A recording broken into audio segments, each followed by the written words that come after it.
and I gotta let everybody in.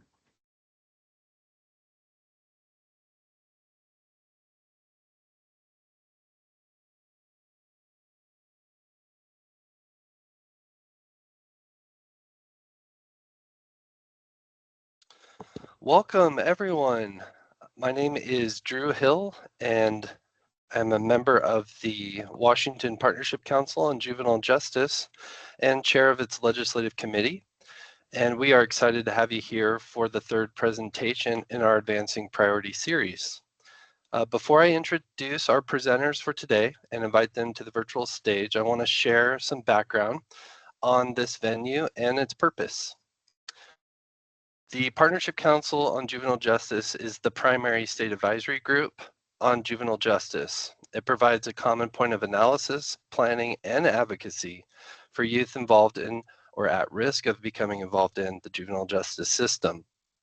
The Legislative Committee of the Partnership Council monitors and engages with legislative efforts aligned with established council priorities.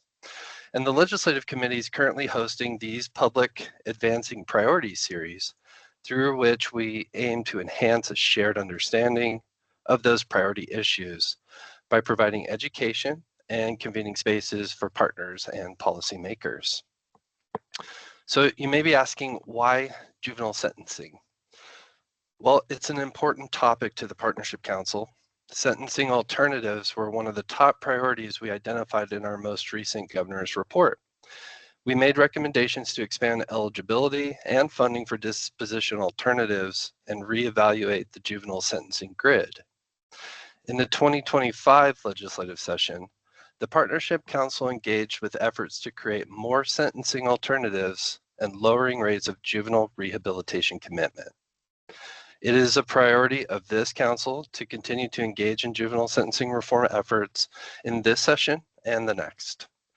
Today, we're going to hear a brief preview of juvenile sentencing reform legislative efforts in the upcoming 2026 session.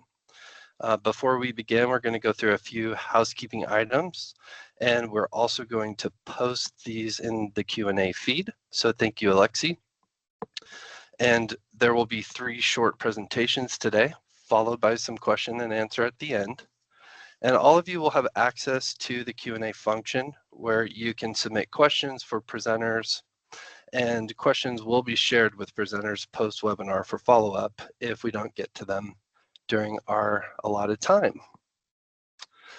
Today's session is recorded, and the discussion will be posted to the Advancing Priorities website and shared with everyone who registered.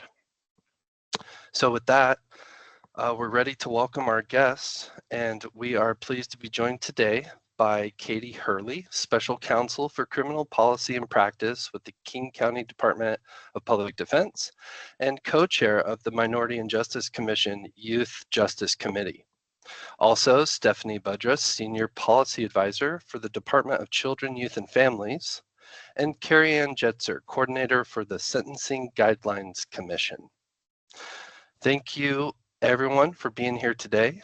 We're going to begin with Katie, who's going to share a preview of possible juvenile sentencing reform bills examined in the 2026 legislative session.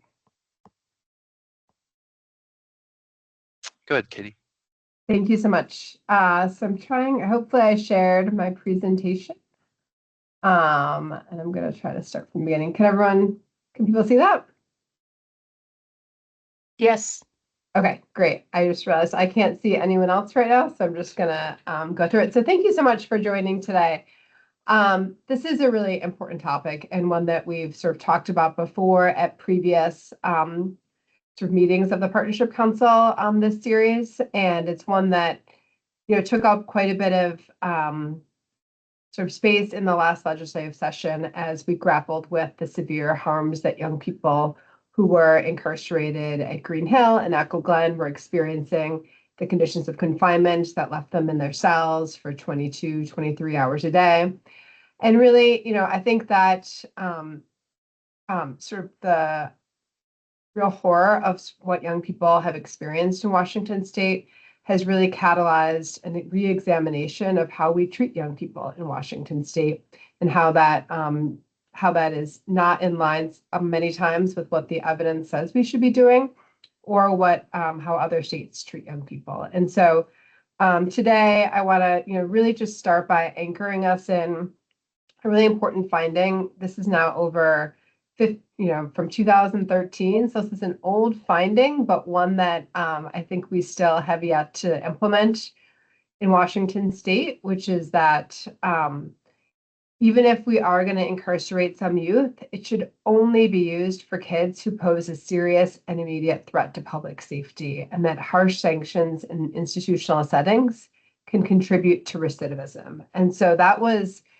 a finding made by this National Academy of Sciences after reviewing a great deal of research like back in 2013, and it has fueled of this and other research about adolescent brain development, has fueled a lot of reform in other places throughout the country.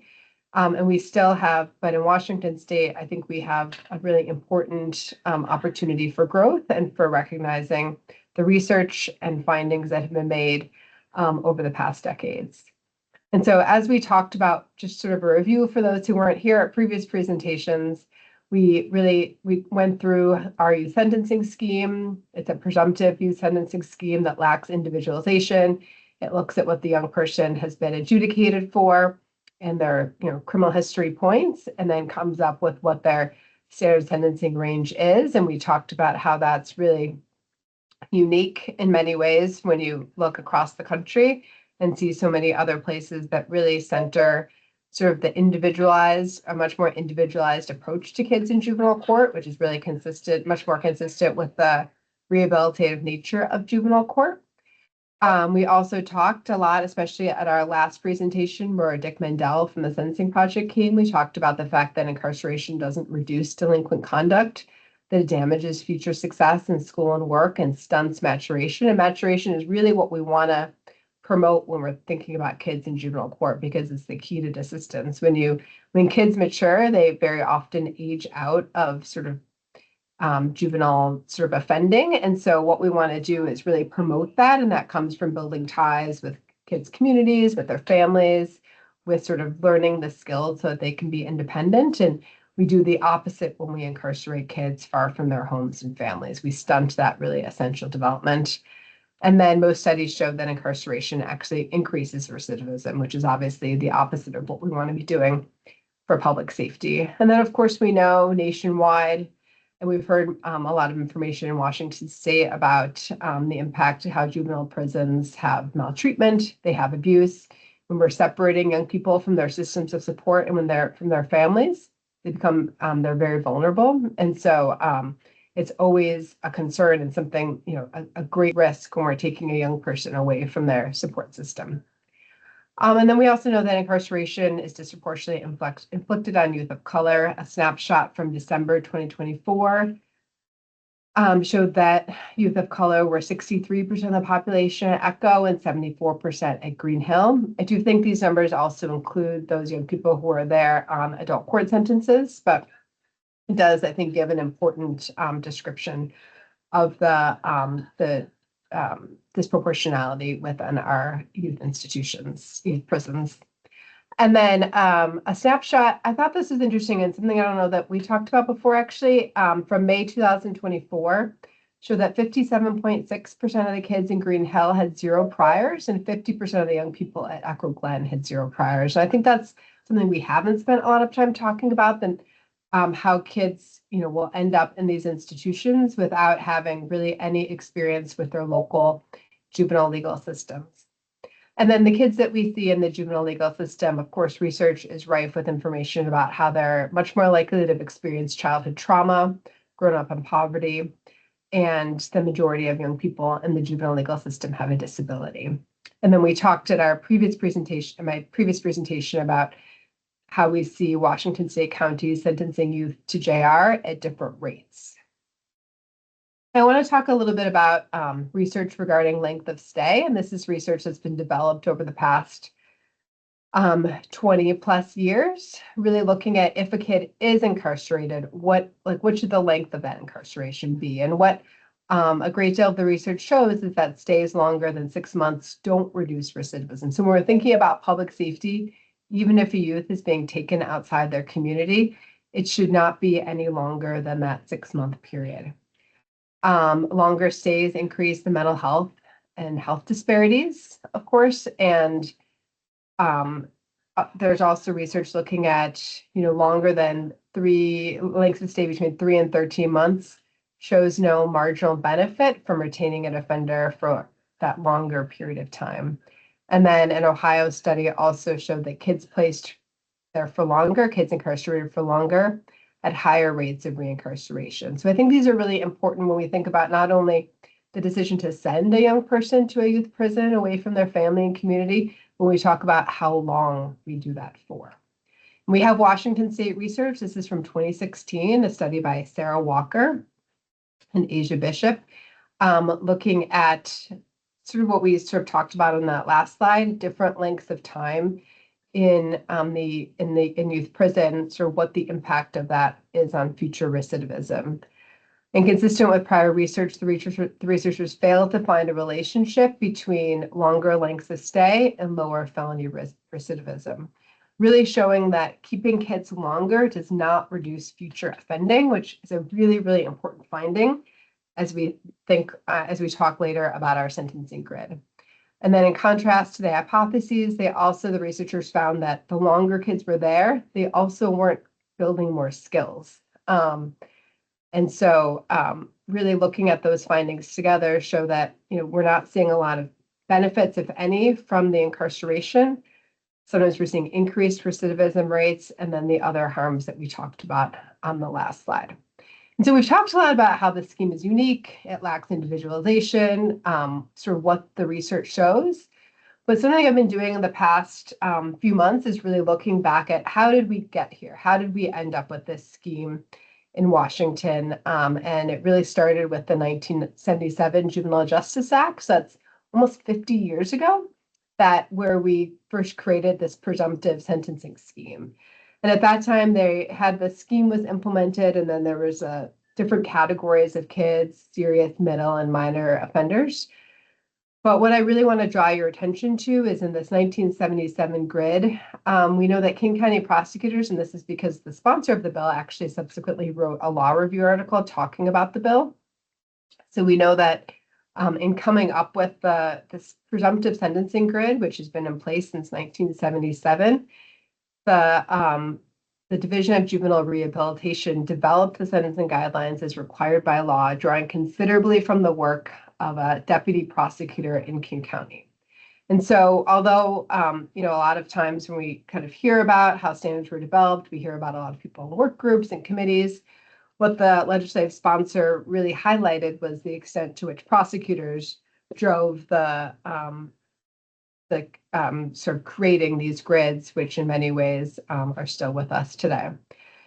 So in the 80s and 90s, we saw things worsen, especially in the 90s, and we saw sort of changes in how, and you kind of see that sort of the crime rates during that time. We saw the elimination ultimately of that middle, minor, and serious offender. We saw some changes in how sort of prior adjudications were calculated. And by getting rid of the minor offenders, it used to be that kids under the age of 15 always had an option for a suspended sentence, but they sort of got bunched in with the sort of older young people within our system. I don't really like to say older when we're talking about kids within the system, because we know that they're all young and developing. But that was a change that we saw in the late 70s. And that was also when we saw the automatic prosecution as adults of robbery in the first degree and drive-by shooting. And so one thing, so we hear, we know that they came into place in the late 70s. We know that some changes were made over time, but I think it's really important in this grid. I know it looks like a lot. I'm just going to talk about it for a second to sort of demonstrate the ways in which we've stagnated in a lot of our responses, despite all of the research that you've heard and we've talked about. In so many ways, our scheme has really either plateaued or worsened since the late 70s.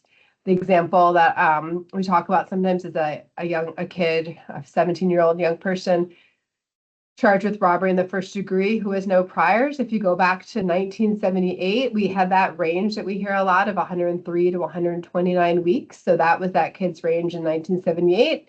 And today that a young 17-year-old charged with or adjudicated robbery one would be looking at a range of 129 to 260 weeks. So we see, and when we think about the research that we just talked about, not being in for longer than 6 months, the length of stay research, you should only be incarcerating kids who pose a serious and immediate threat to public safety.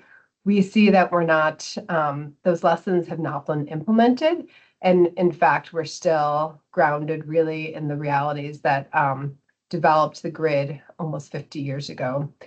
When we look at a 14-year-old convicted or adjudicated of robbery in the first degree in 1978, they would have looked at 52 to 65 week sentence or a suspended sentence. Because again, those younger kids on the younger age of the spectrum had more suspended sentencing options back in the late 70s up until the 90s when those options were eliminated. Now that young person would be looking at 103 to 129 weeks. And there's a variety of examples in here. And the real goal of this is to show basically, even though we've had a number of statutory changes, in many ways, things have either gotten the same or have stayed largely the same or worsened over time as we look at young people within our juvenile legal system. And I'm sorry, I know there's a lot of text on the slide, so I apologize for that. But what I really want to emphasize here is that so that when we talk about sort of the importance of this range, the vast majority of kids within our system receive a standard range disposition. Only 4.5% of juvenile court dispositions received a manifest injustice order. And then we think about the sort of impacts of the grid in real practice.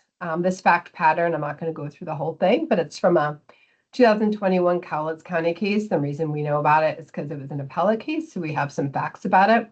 This is a 15-year-old kid with no criminal history who ended up getting 103 to 129 weeks in JR. It was a robbery in the first degree with a toy replica gun that was committed at a store where his mom used to work. He took $300 in cash. An expert reviewed this, met with this young person, this kid, and assessed him and found that he had immaturity, developmental disabilities, and childhood trauma that resulted in depression and PTSD. And she really thought that services and rehabilitation would help this young person. And she thought that the combination of, these issues and fearfulness about his family's financial situation really contributed to the robbery. The trial court was like, nope, this testimony is not applicable within the framework set up by the legislature in mitigating these sentence. They basically said, even if it were more appropriate to tailor a sentence to a specific person, which the court says is not what's anticipated by our grid, the court doesn't find that the young person would participate in the treatment that would be required. And found that the standard sentencing range, this range that we talked about before, that was put in place in the late 70s, was constitutional because the legislature considered many factors when determining an appropriate range for kids and designing a sentencing framework set up in consideration of sentencing juveniles. And as someone who myself, I have reviewed the materials and a lot of the sentencing work over the last 50 years, I cannot tell you what research supports the idea that a robbery one for a kid with no offenses should be 103 to 129 weeks. I don't know what factors anyone could cite to say that that is an appropriate range for youth, but it's something that our courts defer to time and time again. And this is an example of the extent to which our framework has been taken away from the individual, the kid who's come, this 15-year-old kid with PTSD and depression who's scared for his family's financial situation. And instead, it's just about, here's what the legislature said should happen for robbery one, so this is what we're going to do. And who that impacts in Washington State, when we're talking about robbery in particular, is Black youth who are sentenced at a rate of 26.7 times that of their white peers. Robbery, from what I can tell, is the most disproportionate offense that we see in our juvenile legal system. It's disproportionate for other demographic groups as well, but nowhere is as extreme as it is for Black youth in Washington State. And I think it's imperative for us to think about that as we develop an appropriate evidence-based response in Washington State. And just to sort of highlight the extent to which young people charged adjudicated of robbery and offenses like burglary and motor vehicle make up Green Hill and Echo Glen. Sometimes we hear that only the very most serious offenses that you can imagine are of kids incarcerated at these facilities. When we actually look at it, we see that about 42% of the kids at Echo Glen are there for juvenile obligations for burglary, motor vehicle theft, or robbery offenses. And we see at Green Hill, that's about 29%. So we're looking at, over 100 young people a day are being incarcerated on juvenile court cases for offenses like robbery, burglary, and motor vehicle theft. So based on sort of this analysis, I also did some look, which I won't sort of go into right now, looking at what the sentencing offense level is in adult court for a robbery compared to robbery 1 and robbery 2 compared to other offenses, and then sort of comparing it to our juvenile grid and the relative levels of seriousness.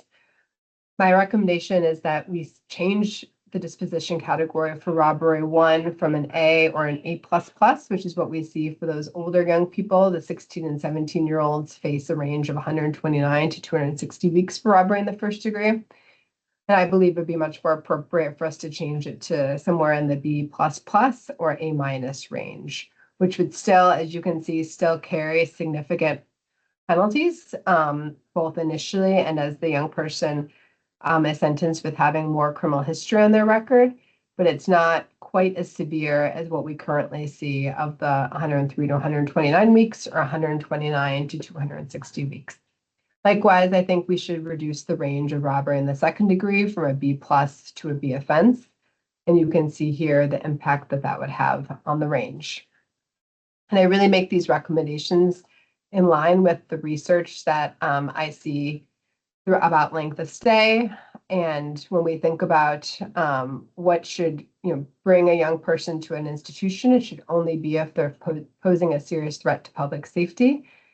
I don't know if I have it in this presentation, but I think we talked about it the previous presentation that presenting offense, what a young person is being adjudicated for, it bears very little of an inverse relationship to risk of recidivism. So kids who are being sentenced for more serious offenses don't present, just by nature of what they're being adjudicated for, a higher risk of recidivism than kids being adjudicated for low-level offenses. We really need much more information about the young person to before the very significant decision is made to take that young person away from their family and community.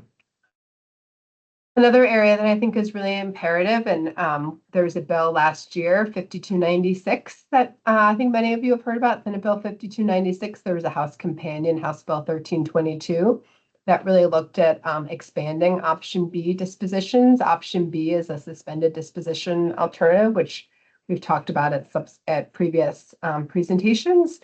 There's also something called the chemical dependency and mental health disposition alternative, which is another suspended disposition option for kids where they can there's more explicit treatment, drug and alcohol, substance use disorder treatment requirements built into that. But I think what we see is that what is really important is we think about individualization of kids and giving kids opportunities to stay in the community is how we could do that through an Option B framework or a chemical dependency mental health disposition framework, where they would be on probation. The JR time, that standard range would be hanging over their head while they're on probation. But if they do well, then they're able to successfully complete that. And really helpful data from the Public Safety Policy and Research Center has been examining sort of where we most commonly see Option B sentences and what the offenses are for. And we see them really being imposed for robbery and the second degree offenses. Currently, youth aren't eligible on a robbery in the first degree, or for that matter, on assault in the second degree. And we see them mostly being granted in King, Pierce, and Snohomish counties. We see them in some of the other counties as well, some in Spokane, Clark, and Thurston. But this larger graph as well really shows that we have a number of jurisdictions where kids were eligible for option B, but there's just no option Bs in that county. Let's look at Benton County. 189 kids were eligible, and we see 0 granted. We see sort of similar numbers in other places. Lewis obviously had a very small number granted.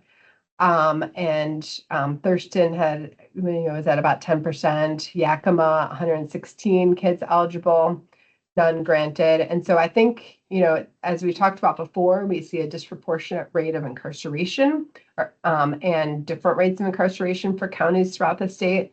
And then when you really dig in, I think you can start to see at this level why that might be happening, why we're seeing more young people in counties like King, Snohomish, and Pierce getting this option B, and in some of the other counties as well. And then you see some places where just nobody is getting an option B.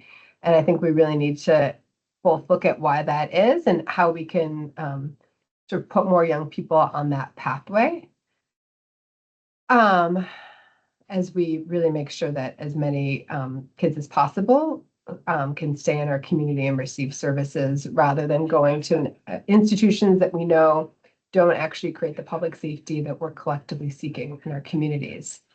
And we talk about, we don't have great data, honestly, about revocation rates for option B. That has not been studied. But we do know that when we look at sort of the person level data for fiscal year, and again, this data comes from the public safety, all of this data comes from the Public Safety Policy and Research Center. We see 178 dispositions. And when you sort of look at, it's not a one-for-one comparison. I want to be really careful that a lot of, the revocations that we see in 2024 probably came from option Bs that were granted in 2023. And so this is not a one-to-one comparison, but it does look like the number of revocations, sort of overall numbers, sort of in line with about 25% of the number of option Bs ordered. And that's actually a pretty, and again, this is not like an official rate, but I think we can draw some conclusions from this. And I also want to emphasize that not every revocation happens because of a new criminal law violation. So that doesn't necessarily mean that these kids had another offense. It could be that they weren't, following, engaged in the school, or they weren't following treatment requirements, or, a whole variety of different reasons. I once had a young person on an option B revoked because they were having positive rating UAs for THC. And so their option B was revoked and they were sent to a youth prison.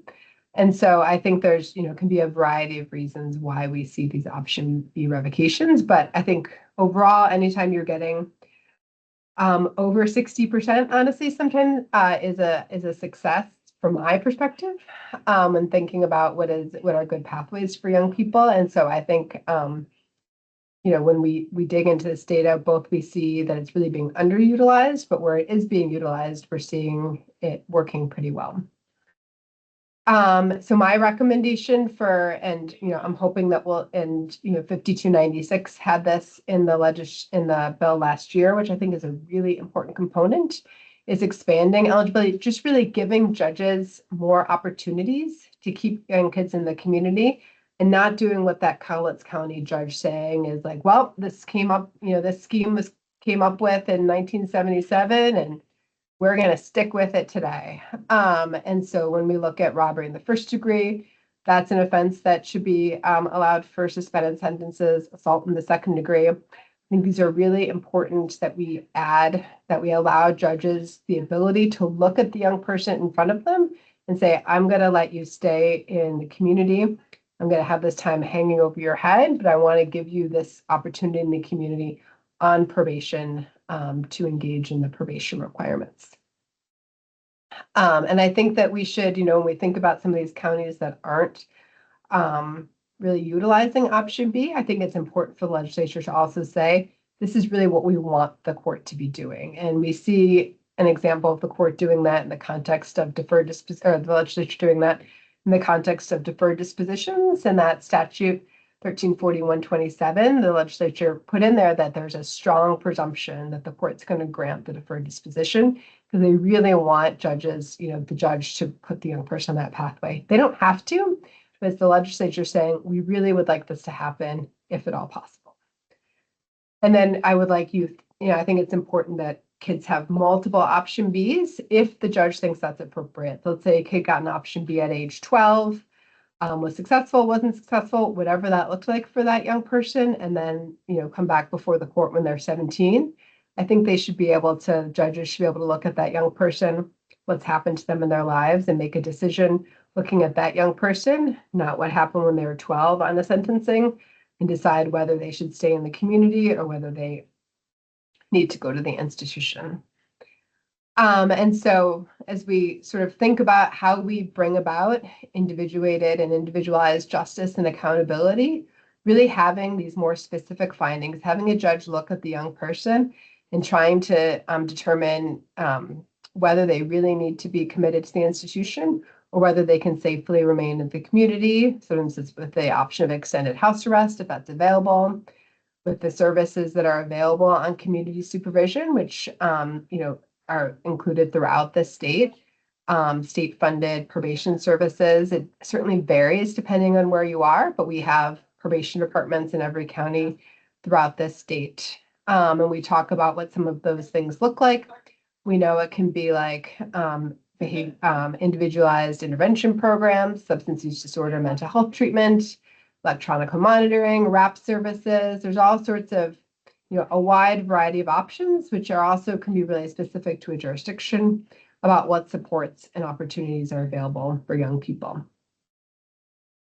And then I really think it's important, and this was an important piece of 5296, that when we send young people to the institution and we think about that length of stay research that we had earlier, we aren't just saying like goodbye and good luck, that we're saying we still care about you. You're still a young person that we care about in this community and this court. And we're going to check on you to see what sort of treatment and services you're receiving at Echo Glen or Green Hill. We're going to check to see if you can be released to the community earlier in a way that's safe on community supervision.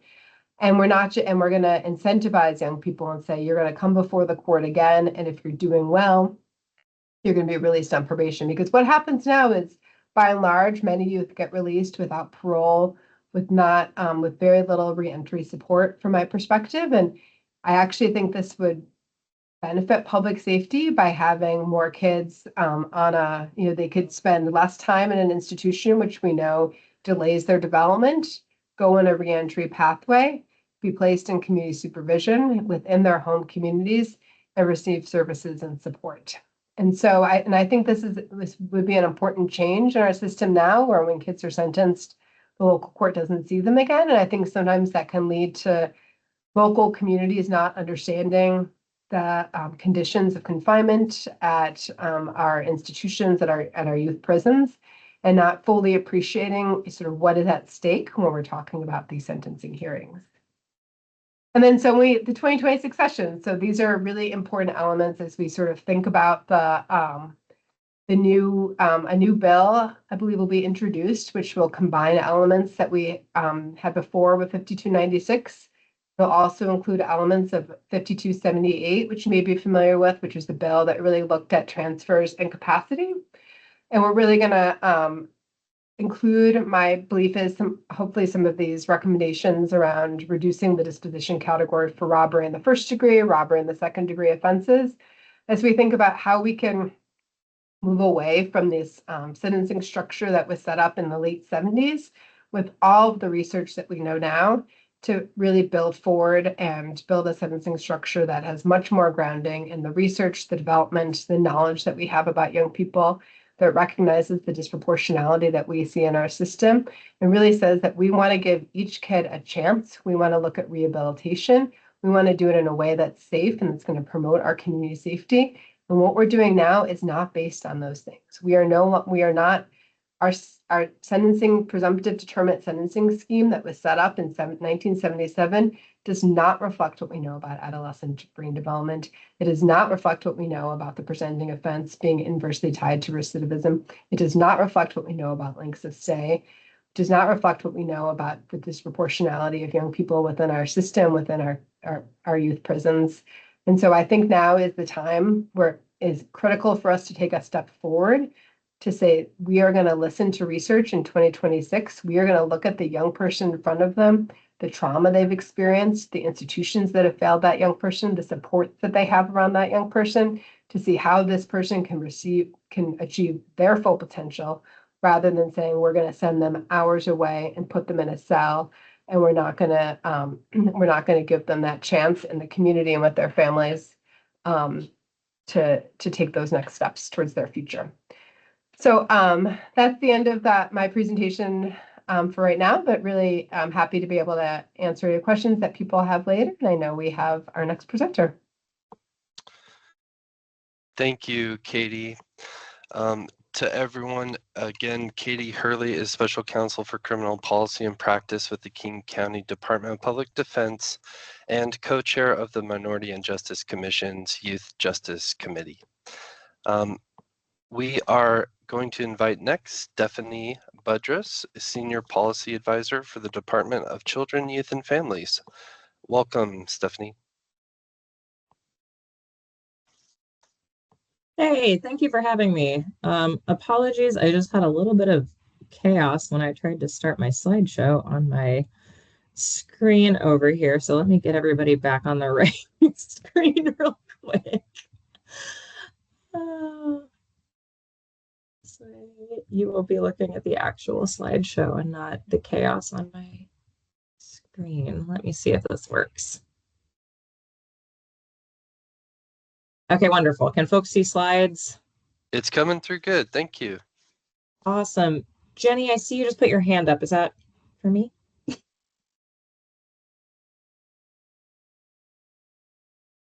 that was an accident. I was trying to do thumbs up. Sorry. Oh, no, it's great. It's great. All right. Well, thank you so much for having me here today. My name is Steph Budrus. I am with the Department of Children, Youth, and Families. I'm a Senior Policy Advisor, and I support our Juvenile Rehabilitation Division in our legislative efforts.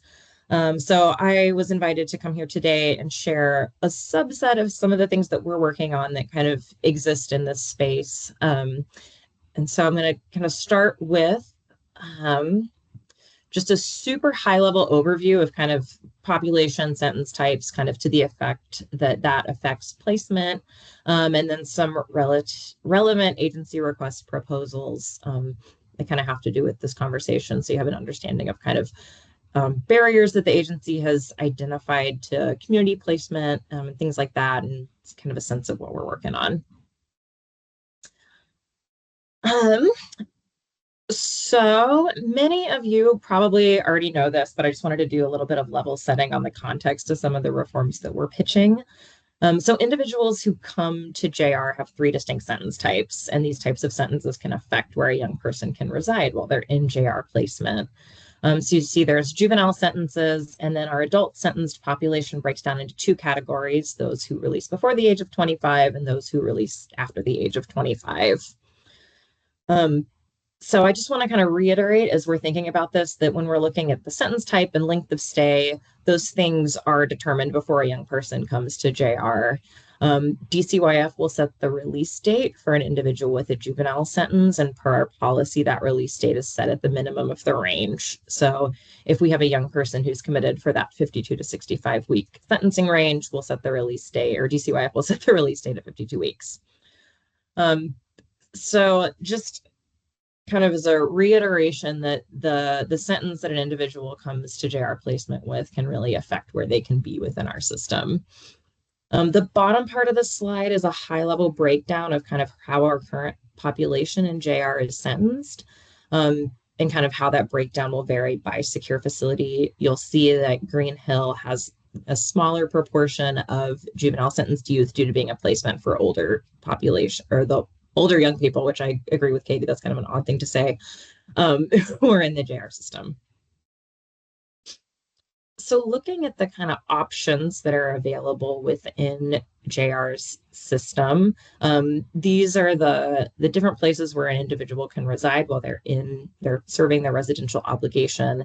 And as I mentioned, these can kind of be determined by their sentence, and kind of details of their case can affect their pathway through these various options.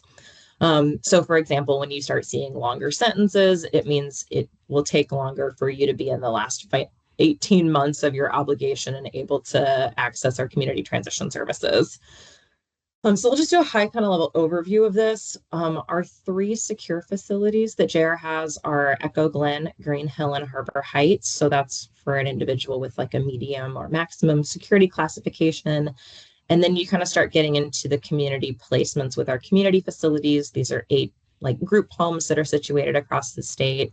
And then community transition services, which is the newer electronic home monitoring program that came online a little over a year ago now. That if you're in the final 18 months of your obligation and meet all statutory eligibility requirements, that's a new option for folks to be able to participate in. I included some RCW references for both the statutory eligibility requirements and rule outs for community facilities and community transition services that kind of explain a little bit more in depth how you can either become eligible for, or the population that's not ever going to be eligible for those placements. So for example, if somebody has an adult sentence that extends beyond the age of 25, unless they meet a narrow exemption where they are eligible for community transition services if they release before their 26th birthday, that individual would never be eligible for one of the community placements. So either in a community facility or in community transition services. This is the first time I am using this next slide, these next 2 slides, so my apologies if they're a little chaotic, but I'm a visual person, so I wanted to provide a breakdown of kind of the facilities and vacancies, and then this will kind of dovetail into some of the recommendations that we're making. So these are the existing beds within JR placement. And so all of the realities kind of from the slide before impacts the ability to use these open beds, particularly some that exist in the community, as there's a fairly significant subset of young people who are never able to access those beds in green. I want to note the grayed out Harbor Heights beds are coming online next month. So that's, the capacity is currently 23. That will expand to 46 once that's fully online next month. I also want to note that this next slide is a point in time snapshot of kind of vacancies across the system. So this is where we see the kind of population that we currently have due to like sentence types and needs of the population being misaligned with bed availability, which is kind of where we started asking this question of like, how do we fill more of those community placement beds? So we see the population being really concentrated at Green Hill School because there's, a larger number of young people who don't qualify for other placements in their continuum who really have to either be at Green Hill School or Harbor Heights. And so our team kind of started at the end of last legislative session over the summer, really trying to get a sense of some of the youth who they think would be really successful in those community placements, but are subject to some of those statutory rule outs or ineligibility criteria. And so as we'll pivot to kind of our proposals that we're working on this next legislative session, we'll explain some of the barriers that we're trying to address that are keeping some youth from accessing community placement beds, and the strategies that we're proposing to kind of help fill some of those vacancies. They are relatively modest proposals. We're kind of considering a little bit of like a nibbling around the edges, but will obviously be really impactful for youth that we're able to get out of secure placement and into community. A note about my chaotic vacancies slide. I do want to note that some of the community facility vacancies are in facilities that are specifically for like specialty populations. So we have one community facility that only serves younger men. So this draws from our Echo Glen population. There's also a community facility reserved for female identifying youth. And so obviously those are vacancies that we can't use for the older male population coming from Green Hill. And so there's some kind of eligibility criteria that are just kind of functional based on the way those are set up. So I want to talk about 3 strategies that we're kind of pitching for reducing secure facility placement.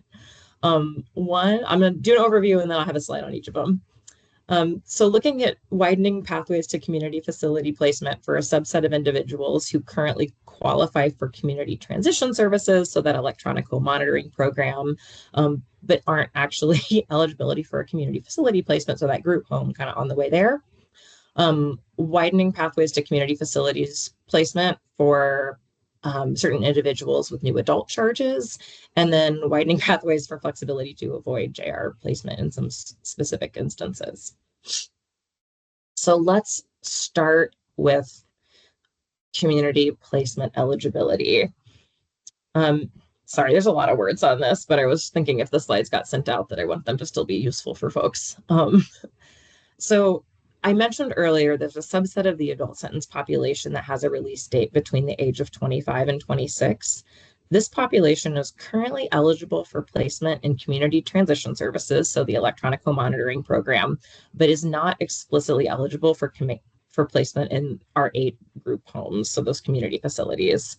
One of the things that we've been seeing is that being able to kind of step down from secure facility to a community facility and then to community transition services is a kind of a more successful pathway to get out into community.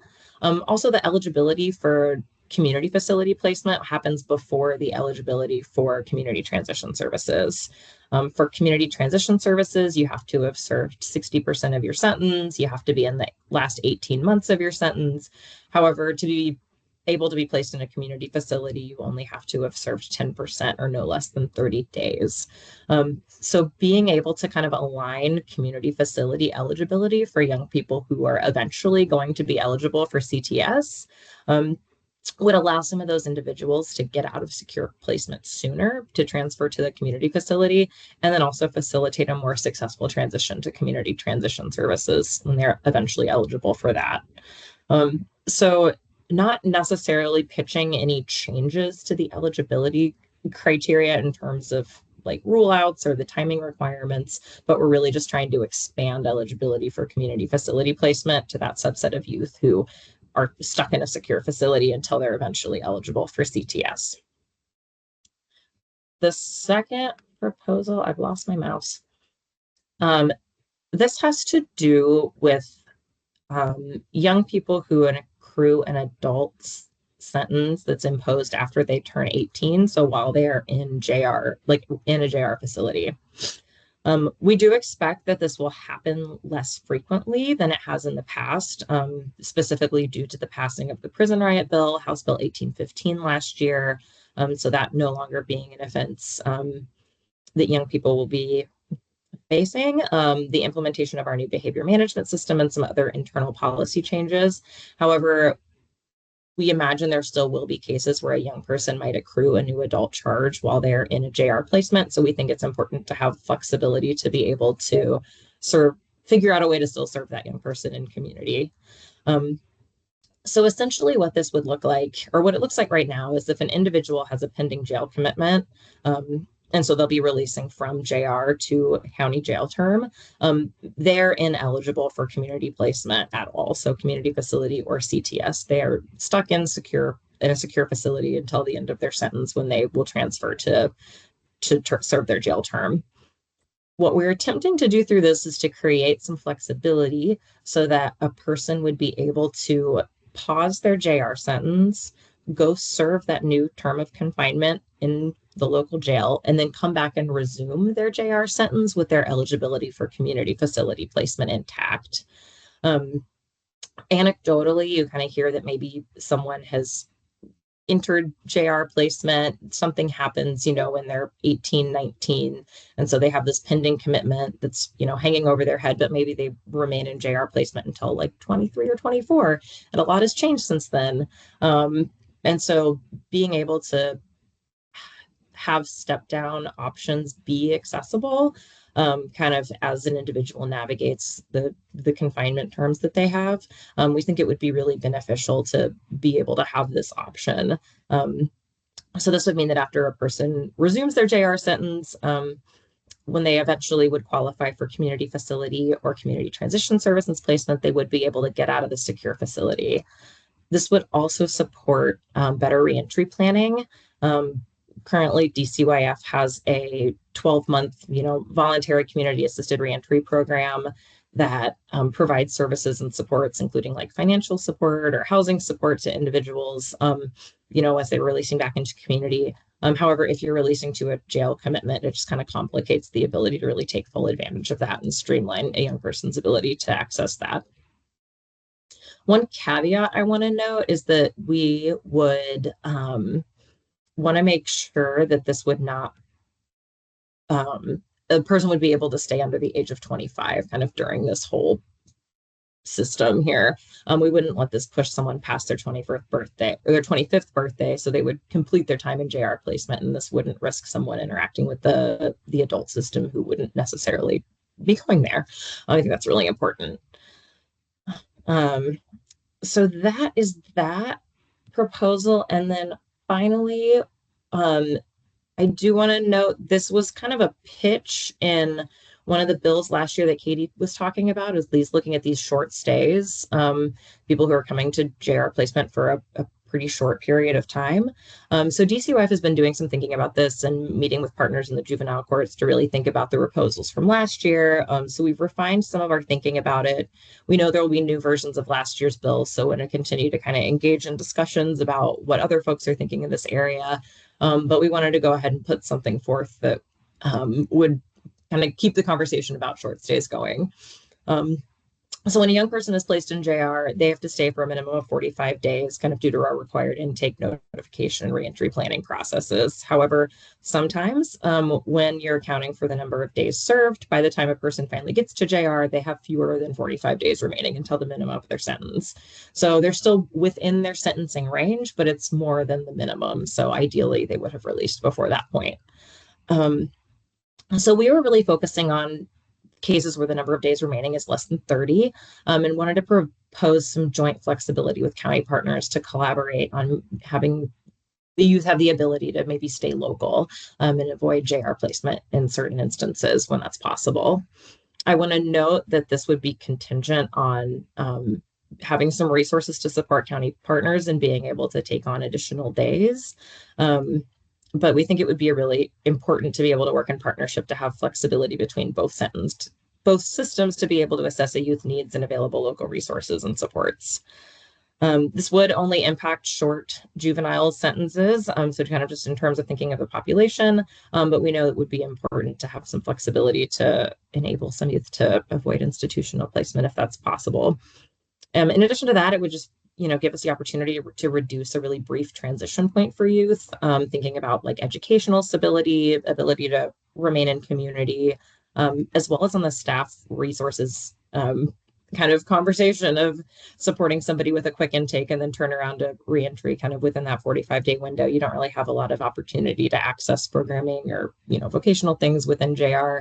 You're really just getting oriented and then immediately kind of pivoting to reentry. So that is what I have to share with you all today. Just a quick highlight of where we are in our process. We're kind of gearing up to get the legislative session going. And so we're currently kind of refining proposals and waiting to hear what happens next with everything. And then we'll be pivoting to legislative session here in January. With that, I will stop sharing and pivot back to you, Andrew. Great. Thank you, Stephanie. Again, Stephanie's the Senior Policy Advisor for the Department of Children, Youth, and Families. And finally, we're going to invite Carrie Ann Jetzer to introduce the Sentencing Guidelines Commission and share more about that work. Welcome, Carrie Ann. Good afternoon. Thank you for having me. Let me get...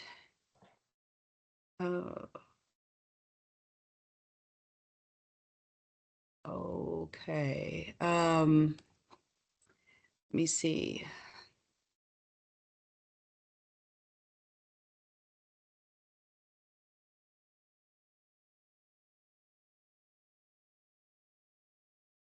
There we go. Does that look all right to everyone? It does. Go ahead. Good. Okay. Thank you. Again, my name is Carrie Ann Yetzer. I am the coordinator for the Sentencing Guidelines Commission. I'm going to give a little background as to who we are and what we do, and that will also probably answer the question of why we're here today. Okay, so the Sentencing Guidelines Commission was created with the Sentencing Reform Act in 1981. The purpose of the Guidelines Commission was to serve as a clearinghouse and information center for the collection, preparation, analysis, and dissemination of information on state and local adult sentencing practices. Along with the Sentencing Reform Act, we went to an a determinate sentencing structure. Before that, it was indeterminate, and there was not a lot of data available, not a lot of transparency, and so the Sentencing Guidelines Commission was created to help create that transparency and to be able to use the data to see how the system was working. Initially, the commission was directed to basically create the sentencing grid, the standard ranges for the felony offenses, and then how you would the range of punishment as it applied to each person, also known now as the offender score, the criminal history score. Also looking at prosecuting standards, the commission did, as well as whether sentences should be served consecutively or concurrently. I will add that as of 1996, so Katie had mentioned in 1977 was the Juvenile Justice Act, and there was the Juvenile Disposition Standards Commission was created at some point back then to review the sentencing of the juvenile sentences. And in 1996, the legislature sunset that commission and gave those duties to the Sentencing Guidelines Commission, which answers the question of why we're here today. And at the time, the SGC was also directed to recommend to the legislature new juvenile disposition standards by 1996.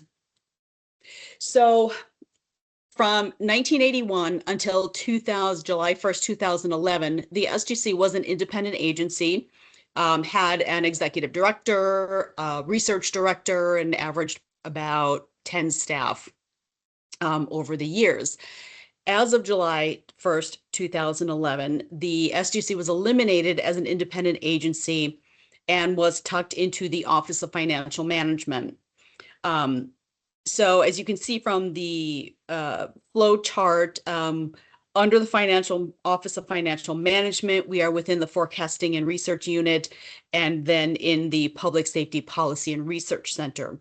And the PSPRC contains the Criminal Justice Research and Statistics Center, which some of you may know as the state's Statistical Analysis Center. Nearly every state has one. It also includes the Traffic Records Integration Program, the Sentencing Guidelines Commission, and the Sex Offender Policy Board.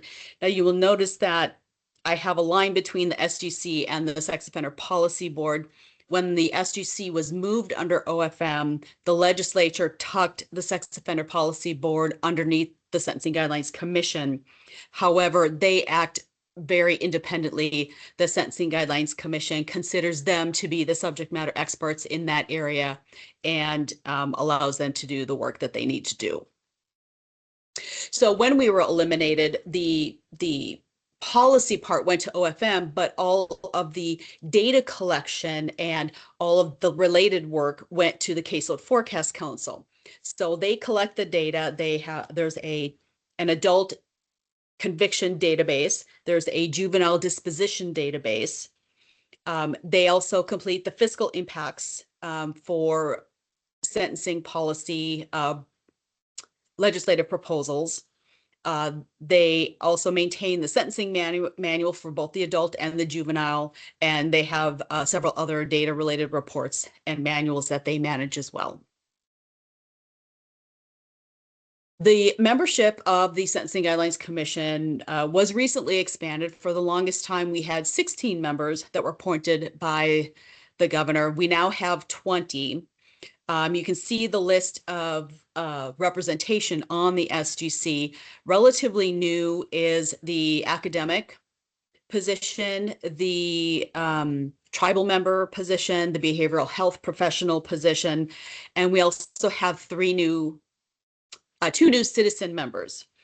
For our citizens, we have 3 that are general citizens. We've got 2 who are victims or survivors of crime, or one of them may be a crime victim advocate. And then the final one is somebody who has lived experience in a state institution. We have 5 ex officio members. The most recently added was the Minority and Justice Commission. And then we have 2 non-voting members, 1 from each chamber of the Senate and the House. So some examples of previous adult work that the SGC did or has done is, of course, the sentencing grid. And then while later, mid-2000s, there was the, or early 2000s actually, was the drug sentencing grid. We worked with the Blakely v. Washington when that became a concern. And we were part of the Governor's Justice Reinvestment Task Force in 2014, which looked at property offenses. And then since 2018, the SGC was asked to review the Sentencing Reform Act, which was about to turn 40 at that time and had never really been looked at wholesale. The SGC had conducted research, analysis on it about every 10 years or so, but basically compared it to the purposes of the SRA and if it was following that. This time in 2018, the SGC looked at it very 30,000 feet perspective. From that report, the legislature created a criminal sentencing task force. Yes, I had that wrong. Criminal sentencing task force, which took those recommendations and took them even further. We participated on that for several years. From that, there was some work that the SGC was asked to do as far as looking at unranked felony offenses. Those had never been looked at, and some of them were very old and some of them weren't even constitutional anymore. We were also asked to look at re-ranking felony offenses on a proposed adult sentencing grid that came out of the criminal sentencing task force. So pretty much from 2018 to last year, the SGC has been working in the Adult Sentencing Reform Act. And it wasn't until the end of last year when the SGC was asked to, well, wasn't asked to, but letters were sent to the governor related to the overcrowding at Green Hill, and asked the SGC to take a look at the population, the sentencing related to the population. There's a kind of an emergency clause in statute that allows the governor to enact the SGC to look at certain instances. That was originally created because when the Sentencing Reform Act started, the local jails were concerned that they may become overrun, and that those statutes, one's for state, one's for local, allowed the SGC to be able to rectify that if it happened. Those statutes are still in existence, and so the governor was asked to bring the SGC into meeting to talk about the population. And with that, the SGC decided to reinvigorate its Juvenile Justice Committee. So between 1996, when the SGC received the duties to look at juvenile sentencing, and 2011, the Juvenile Committee worked on the Youthful Offender Sentencing Alternative, worked on Juvenile Interstate Compact modifications, used state resources, looked at the use of state resources for confinement of juvenile persons, and surveyed agencies and organizations with questions to gather satisfaction and recommendations related to juvenile declines, reentry services, and other items. That's up to 2011.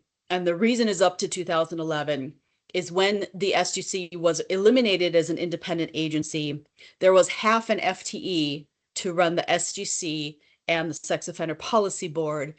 And then OFM added the other half of the FTE to do criminal justice work for them. So it wasn't until about 2014, 2015, I believe it was, when the Sex Offender Policy Board was able to use some funding to hire somebody to be that coordinator for that group. And then it was in 2018 when the SGC worked on the Sentencing Reform Act, it indicated that I would need to be full-time to be able to really help them with that. And then after that, I became permanently full-time for the SGC. And that's how we are able to reinvigorate that committee. The current work that is going on right now with the SGC is, so again, up until 2024, it was busy working on the Sentencing Reform Act. So it was until April of 2025, the commission members were actually able to try and create their own work plan. And through a series of survey questions, most members wanted to review the adult and juvenile sentencing alternatives. So far, the commission has looked at the first-time offender waiver, is in the process of looking at the first-time offender waiver, and has looked at sex offense sentencing alternatives. It has delegated to the juvenile committee the juvenile sentencing alternatives, and that committee so far has looked at option B. They're just finishing up that work. Once the look at sentencing alternatives is complete, the plan is to review indeterminate sentencing schemes. And again, the juvenile committee would most likely be the one looking at the juvenile board cases. The other thing that we're in the process of doing is updating a sentencing trends report. The last one was done in 2008 when the SGC was an independent agency. And I'm working on that along with the Public Safety Policy and Research Center staff person, Dr. Lauren Knopf-Peterson, and we'll be bringing back to the SGC for comments on the trends.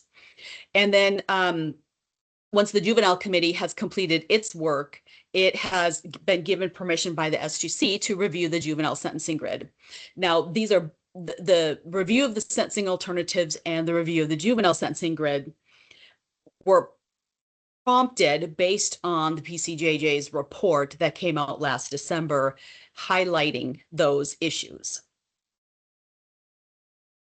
And that is about all that I have as far as what we do and who we are.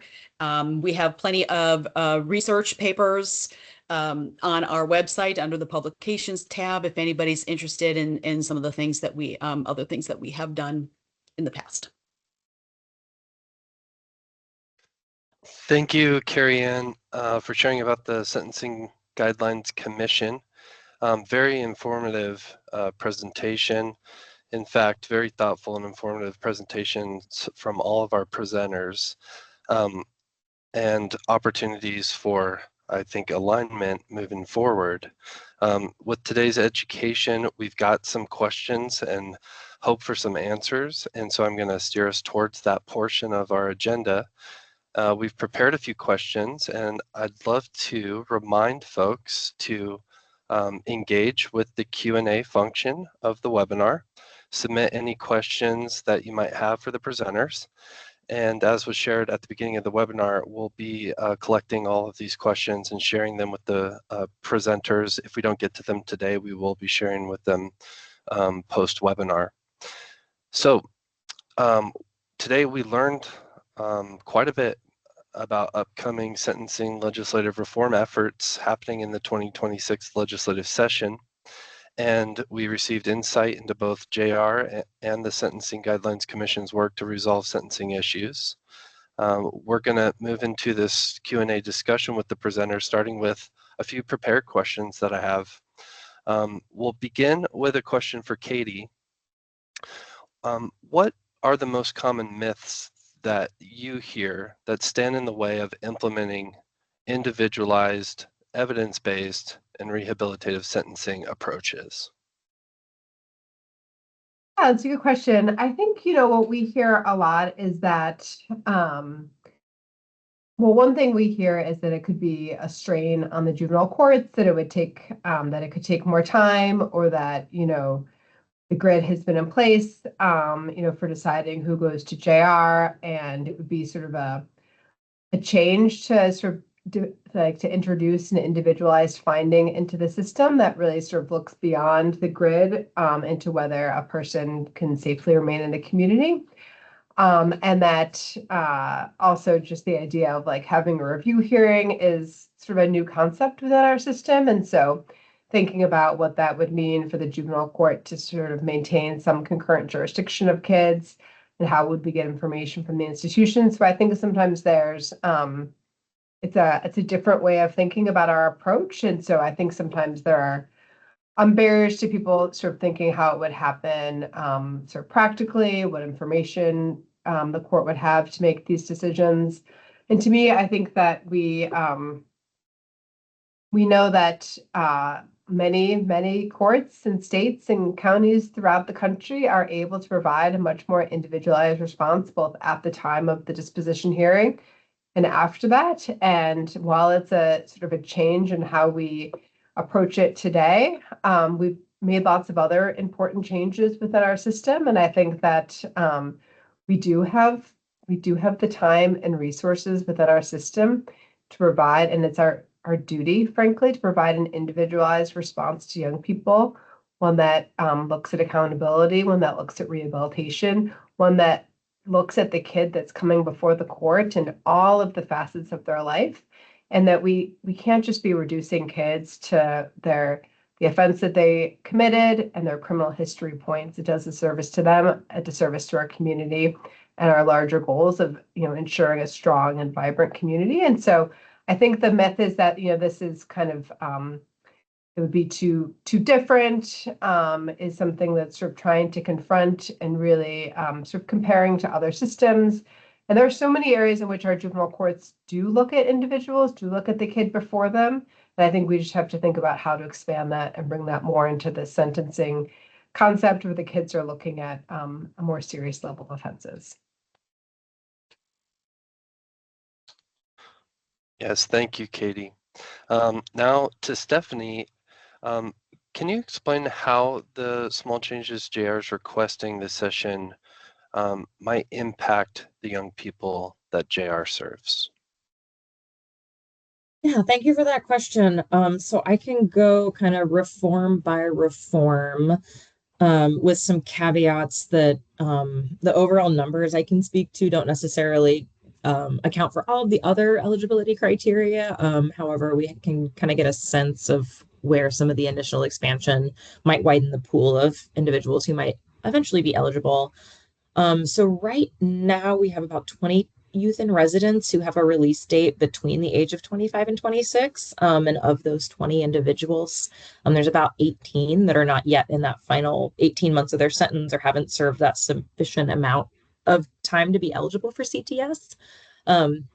And so knowing that there are those other program rule outs that could make some of these individuals ineligible, it would widen the pool of individuals who could be considered for participation in community facilities and give us the opportunity to review all the facts of the case and the other eligibility rule out criteria to see if any of those individuals might be able to go ahead and move. So instead of in addition to widening the eligibility pool, also being able to kind of expand the benefits of participating in a community facility before it transitioned to CTS, being able to get that experience being out in the community, developing some independent living skills that could really facilitate success in CTS, but also give a young person, placement in a community facility on the way to CTS, allows a young person to kind of be out in the community, obviously develop some stronger connections and supports, and also the opportunity to work and make some money out in the community. Looking at the sentence resequencing component about being able to have this mechanism with new adult charges, about a month ago when we pulled this data, we had about 30 individuals who had a pending jail commitment of less than a year who are in JR placement. And as I mentioned earlier, we do expect this number to continue to fall with the changes in policy that have happened over the last year. However, we do know that local jurisdictions are still kind of working through backlogs there. And so it is possible that we'll still, see these happening. And so just knowing that this could kind of be a part of someone's experience in the system, being able to have that flexibility and enable somebody to get out of a secure facility and participate in community facility placement or community transition services would obviously be really great for that young person, and then also help with individuals who are kind of stuck in that secure facility placement as a part of their sentencing structure. And then with the short stays, we see probably fewer than 30 youth per year with a commitment of fewer than 30 days when you're accounting for time served. However, for any individual who would be able to benefit from this and avoid JR placement, we think that would be really important. And being able to have that flexibility with local county partners to work together when this is possible for them. I think I mentioned earlier that brief transition can cause, disruptions in education, programming, kind of complicate reentry planning when that young person is with JR for such a short amount of time. So really hoping that this would be an opportunity to really get the conversation going about responding to an individual's needs and really looking about what kind of makes more sense for them, and hopefully doing just a little bit to impact our population as well at JR. Great, thank you, Stephanie. Now, there is a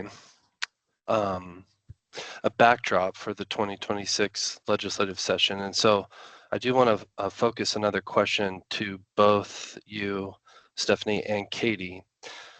With that backdrop, there's a 2026 budget deficit.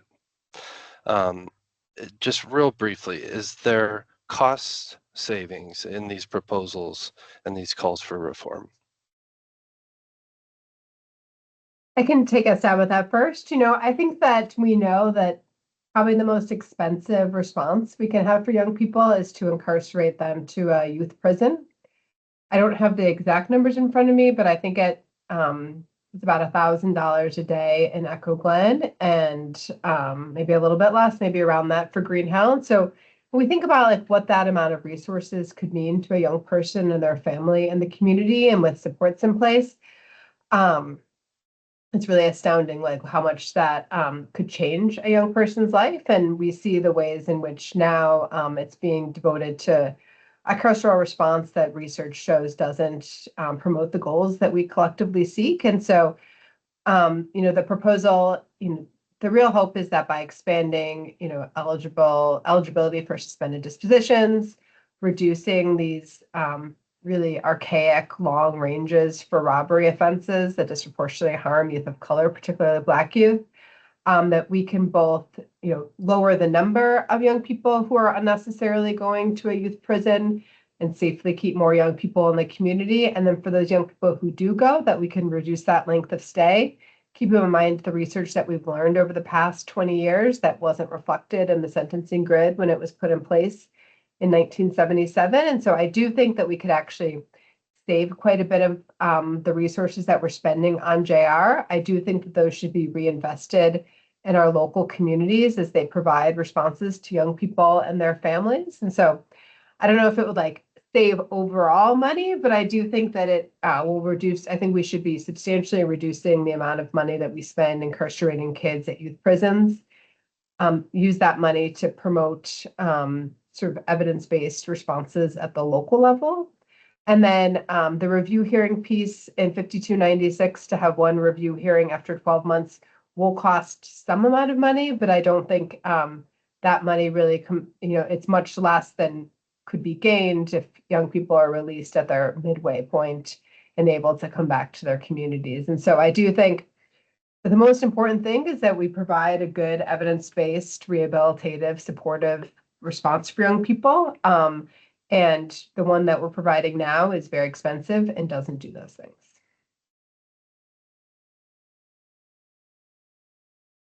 Thank you, Katie. I'll just expand a little bit. I mean, super high levels, we don't really have, numbers of dollars or anything like that kind of worked out. But generally, serving youth in community placements rather than in secure facilities is a more economical way to serve people. It is kind of complicated because there is a need to, maintain secure facilities, even if we're able to transition a few youth out. We can't necessarily take a commensurate portion of the rec building or the cafeteria offline, which is, kind of being keeping the whole kind of infrastructure running as part of what leads to that cost. But yeah, overall, it is less expensive to serve youth in community placement. Knowing that some of the expansion, there's a little bit of upfront costs, like for example, CTS or community transition services, there's some FTE support that would be needed to expand something like that. But yeah, just kind of in comparing the overall investment question. And then, there are other long-term benefits to youth being in community in the sense of being able to work and save and contribute to economic futures. So definitely a down the road long-term benefits there as well that I think are important to note. Great, thank you to you both. I'm gonna go now to Carrie Ann, and you had talked about current work, and you had mentioned some of that current work was influenced by the Partnership Council's recent biennial report to the governor and the legislature. And so can you talk a little bit more about ways that the Sentencing Guidelines Commission makes their recommendations? Sure. Well, first of all, we start with the data and the research. We try and find out what is going on out there.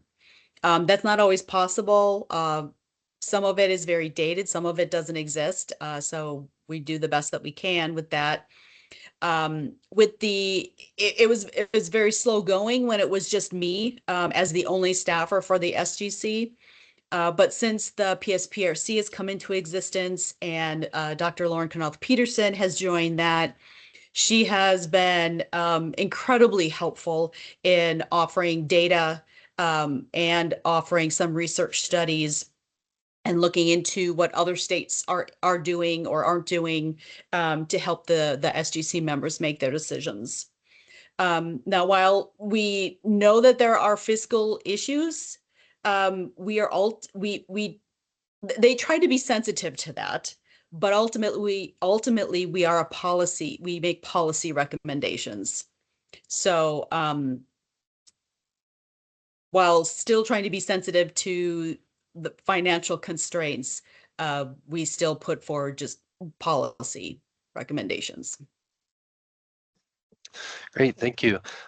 Today we're so grateful to have so many folks in attendance, and they represent a lot of different interested parties and advocacy groups.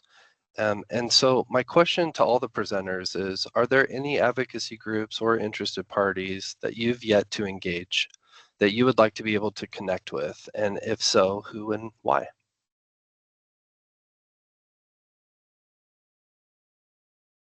I mean, to me, the Whoever. question is, yeah, I mean, there's so many people in our community who care about young people, who care about the kids. Like, I think about the teachers who are working with kids at school, and then all of a sudden one day they're not in school and they just hear that they've gone to an institution. It all seems very scary, and it's just sort of like, this is what happens in the legal process. And I think so many people, like the teachers that work with these kids, the pediatricians that treat them, the mental health providers that work with them, so much of the legal system seems outside of their control. In a lot of ways it is, because we're relying upon the sentencing grid, which is just presumptively giving kids a certain sentence over 95% of the time. And I think what I really would like to see is, I have been at many disposition hearings where a young person, the kid's teacher came in and talked about their work in math, or a principal talked about how they're a role model for other people in the school, or a faith leader came in to talk about a kid and their community. Parents and families came to talk about how a young person is a role model for their niece or nephew. There are so many people who make up the fabric of the lives of the children who are prosecuted in juvenile court. And to me, there's so many, policy and sort of the work that we try to do here can be so sort of complicated by the RCWs and the grid and how it works and the points. But, at its heart, I think we know, and all the people who work with all of the kids that come before the system in their lives, the pediatricians, the teachers, the faith leaders, know that these are kids. They're kids who are learning, who are making mistakes, who are growing up, who are influenced by their peers.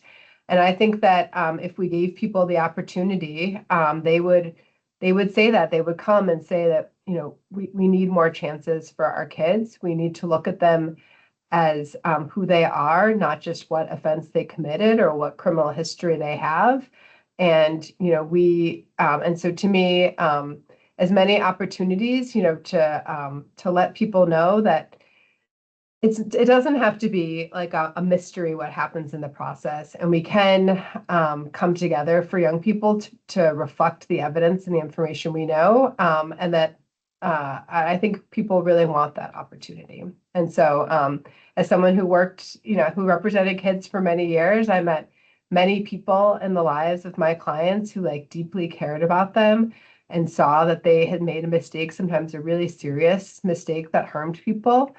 And they wanted to work to restore the harm that had occurred, and they wanted to help that person take accountability so that they could be their best selves going forward, and that can happen within their community, within their family, within their sort of unit and system and supports. Thank you, I'll add Katie. that. Yeah, please do. Well, the SGC, as you saw, has a wide variety of stakeholder perspectives already. For us, the important thing is to make sure that those positions keep getting appointments, so they're filled, so those voices can be heard at the commission meetings. We do invite non-commission members to participate in some of our committees. We've reached out to persons with lived experience, to family members of incarcerated individuals for certain projects, people who are survivors or victims of crime. And so we work to incorporate and to get those voices heard outside of full SGC meetings as well. Great, thank you.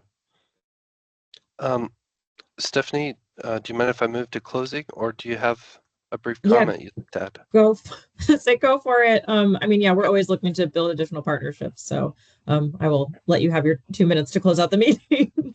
Great.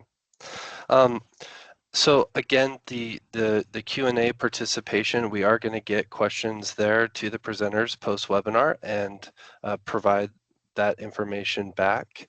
I want to thank you very much for being here, Katie, Stephanie, and Carrie Ann.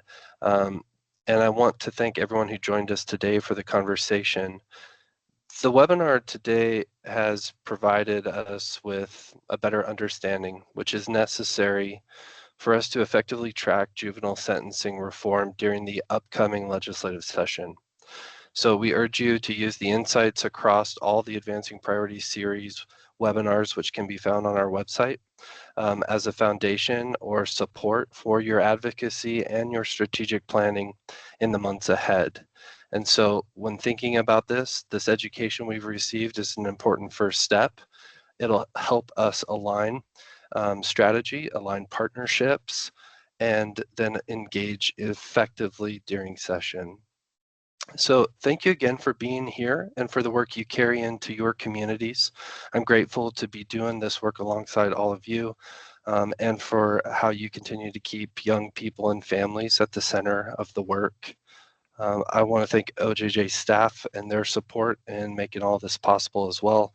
And as we mentioned earlier, the recording of today's discussion will be made available on the PCJJ Advancing Priorities website and shared with everyone here who registered.